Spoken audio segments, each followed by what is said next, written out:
There is a pattern that I'm seeing in service-based businesses where revenue is increasing, but cash is still tight at the end of the month. The revenue is growing, but there is the stress and the pressure is increasing within the system. The numbers say the business is growing, but the pressure in the system is increasing. This pattern is called cash timing drift. Today, we're going to look at why it exists, how it propagates through the system, and why founders often misdiagnose it. Because with growing businesses,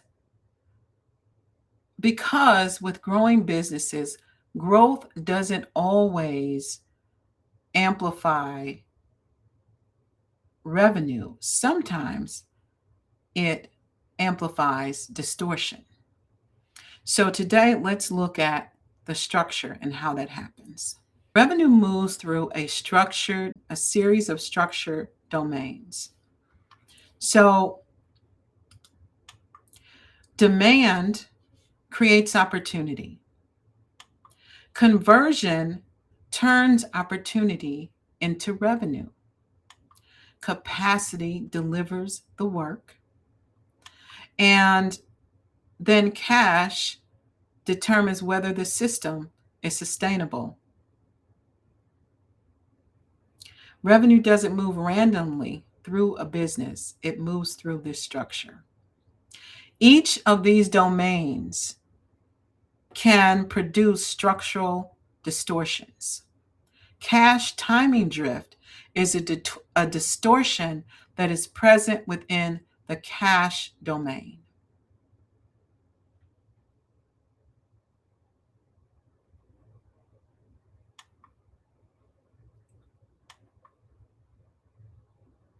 So, revenue flow explains how businesses grow.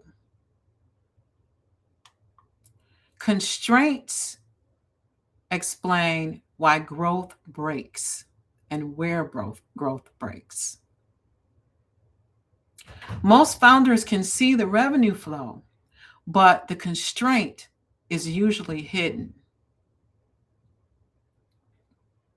So the real question becomes, where do constraints actually live in the business system? They live inside the operating structure where the work actually happens.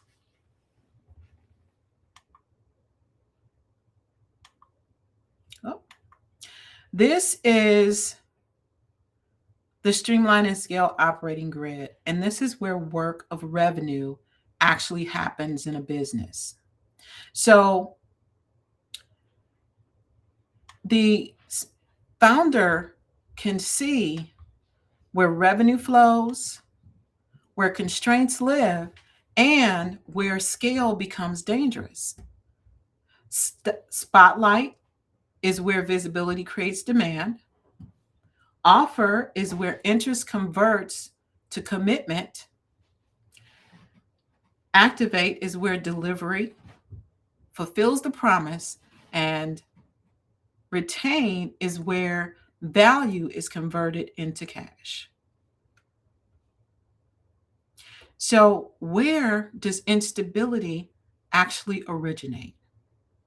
Basically, constraints originate in one of four primary domains. The first is the demand domain. This is where visibility and signal exist.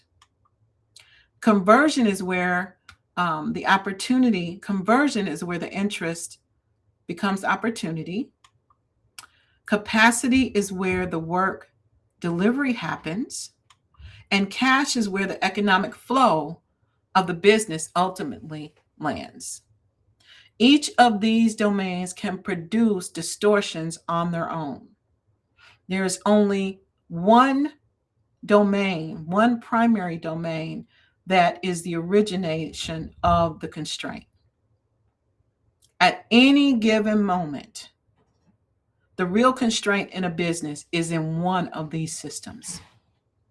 The others may feel noisy, but they're actually limiting the system. We call that domain, the one that is the origin of the constraint, we call that the primary domain. Once the domain is clear, then the real work of diagnostics can begin.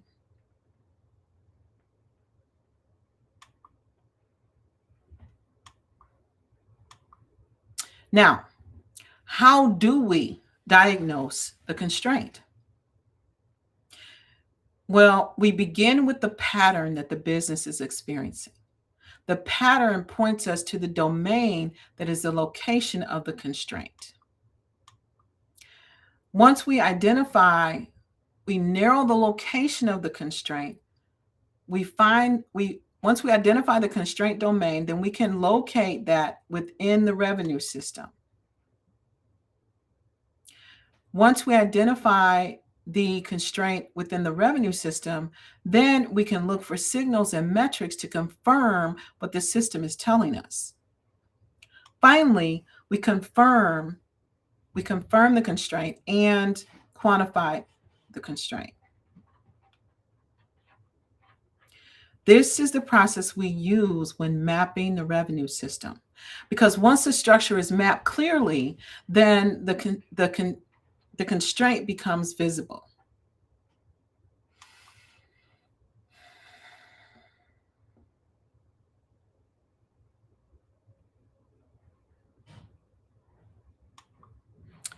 Today, we are looking at the cash timing drift, which is a recurring growth pattern within the retained location. The pattern, it occurs when revenue is growing, but cash is never quite catching up. The way founders experience this is revenue is increasing. They may say revenue is increasing, but it still feels tight. Cash still feels tight and unpredictable.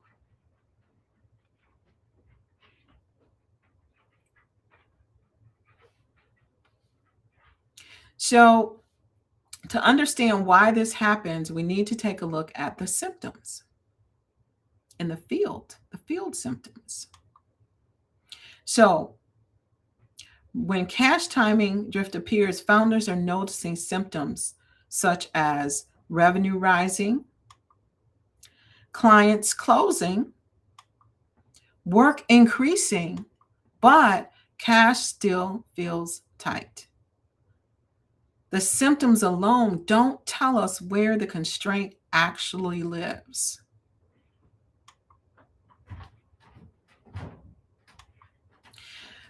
So the way that we identify the next step is to look for the signals inside the revenue system. The signals give us a clue. So in this case, with cash timing drift, we look at receivables stretch, expenses arriving earlier than revenue, payroll timing pressure, increasing working capital gap. And when we line those signals up with financial timelines, something interesting appears. At first glance, the business looks healthy. Let's start with what founders are watching, the revenue, right?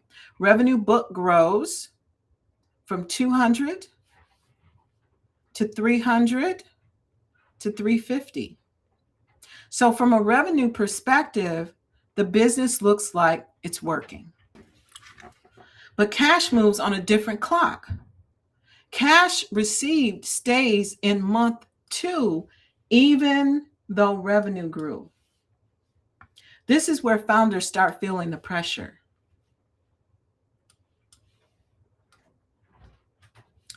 Okay?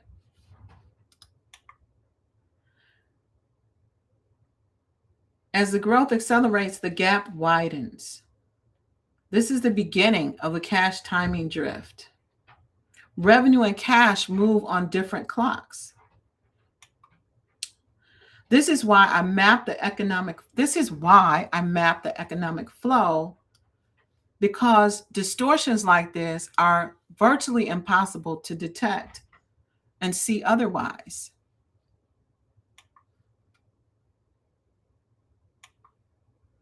Let's walk through a typical agency example.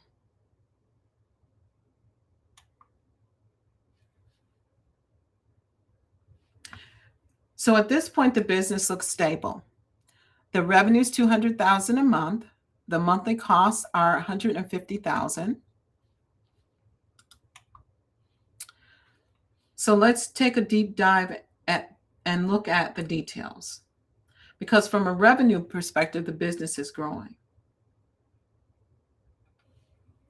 Okay. Cash collected this month is revenue from 45 days ago. In our example, the revenue is $200,000. The cash collected is $200,000. Expenses a day, $205. Net cash negative by $5,000.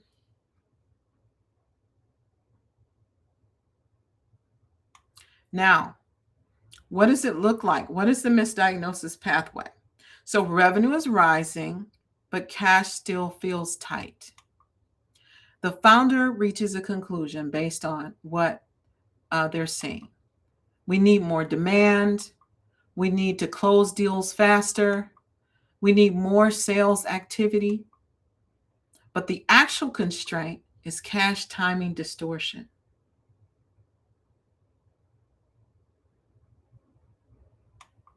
So let's look at how, with that misdiagnosis of cash timing distortion, what actions might our founder take? So the response is to increase marketing, to increase lead flow, to increase sales, right? We increase the activity. But what we find is the origin of the constraint is actually related to cash timing mismatches, receivable lag, and working capital gap. So you're deploying here, but the constraint actually lives here. Now, if we look at the system baseline, the system is stable when cash and revenue move on the same clock. If the constraint isn't diagnosed, growth amplifies the distortion. So we're going to look at two paths. So on path A, we're looking at this is the option where we scale the distortion. We don't make the change related to the true constraint. We misdiagnosed. So the founder scales the demand. The revenue rises from 200 to 300, but your payment terms stay at net 45. Expenses rise immediately to support the growth. And then, so you've got new monthly expenses of $205,000. The cash collected still references the last cycle of $200,000. The liquidity gap is a net position of -5. Even though revenue increased in this cycle, there's still a gap. Path B is where we fix the constraint, the origin constraint, okay? When the cash cycle stabilizes, the growth becomes safe.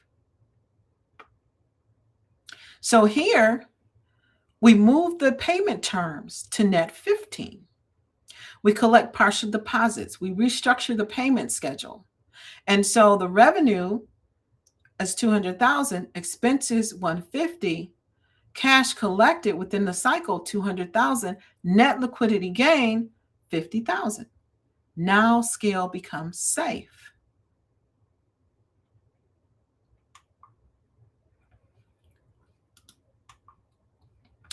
So let's take a different look at this here.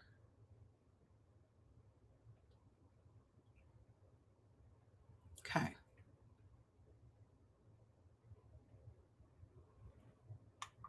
Path A. There's a distortion here. The cash collected is the same, right? The cash collected is the same as our current system.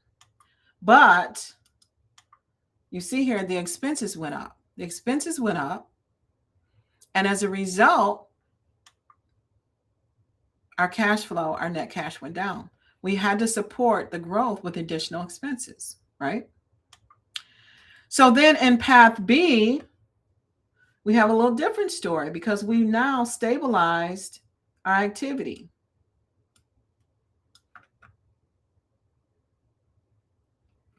So we have 300,000 in cash collected because we put different things in place. We put those solutions in place to address the constraint. And then that 205,000 in expenses now is absorbed by the cash that we need. And now we're up 95,000. Same growth, different outcome. Okay. Now, the reason for this is why it's so important is that when we scale, we amplify what's broken. So back here in this example, path A, we had a distortion. We didn't address the original constraint and we scaled with it and we actually left money on the table, so to speak, because we weren't able to support the growth that was needed for the scale. Whereas when we address the constraint, we had much more cash flow.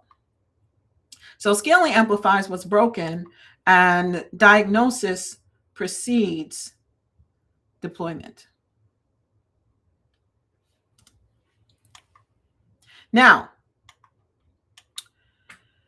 when we talk about the propagation effects, this is the reality that even there's only one constraint in a domain. There's only one constraint domain, one primary constraint domain. But that constraint propagates throughout the entire system. So what does that look like? That looks like payroll pressure in the capacity domain, sales urgency in the conversion domain, and marketing pressure in demand, even though the origin of the constraint. So we want to stabilize the primary domain for scaling. The symptom appears everywhere, but the constraint still lives upstream. That's why it's important to diagnose the origin before scaling activity. So what is the resolution path? What do we do? What do we do? So the first thing is we have to pause the scale pressure. That means stop scaling. Don't do anything else. Don't put more activity into it. Do not respond to cash instability by increasing activity. The second thing is we need to audit the cash domain, right? We've identified, we've diagnosed that there is a constraint in the cash domain. Now we need to audit that to confirm the timing distortion is occurring. Then we stabilize the primary constraint. So correct the source of the instability before scaling. And then restore the system alignment. That means to bring the revenue timing, the operational pressure, and the liquidity back into the bank. Back into the bank balance. And finally, redeploy growth. So once the constraint is stabilized, scale can move safely. So once we've identified the constraint, then the solutions become obvious. But the question remains, how do we identify the constraint? So you can guess or you can confirm. The crystallized reality map confirms. The snapshot simply begins the orientation.